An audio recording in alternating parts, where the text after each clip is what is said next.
We do not have a military today that can fight a large-scale ground war in Europe. We do not have a military today that can fight a large-scale ground war in Europe. I'll say it one more time because this is important. We do not have a military today that can fight a large-scale ground war in Europe.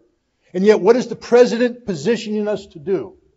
Fight a large-scale ground war in Europe. Ladies and gentlemen, if we fight the Russians, we will lose.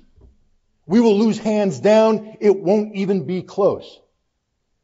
NATO doesn't exist anymore. Oh, it's there as an organization. When I was in, the British had the British Army on the Rhine. 80,000 guys, highly trained. Today they barely have 80,000 guys in their entire military. Ask the Brits to put together a brigade and send it out their island into Europe. They can't do it. They can't do it. Ask the French. They can't do it. Ask the Germans. They can't do it. No one can do it.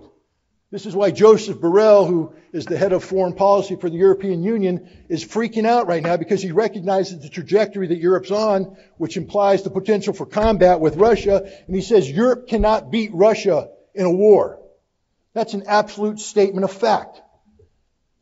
People talk about the Russian military today, and if you read our newspapers, you listen to the news, you're thinking these guys are just a bunch of local yokel bumblings.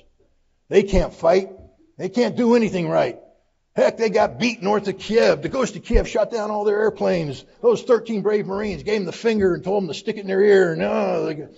No, guys. The Russians are some of the finest, most professional troops in the world. Why? Because in the 20 years that we were squandering our resources, hunting down goat herders and insurgents in Iraq and Afghanistan, they were focused on fighting us. Not because they want to fight us, but because we were promulgating policies that were pushing them into a corner where they had no choice to fight us.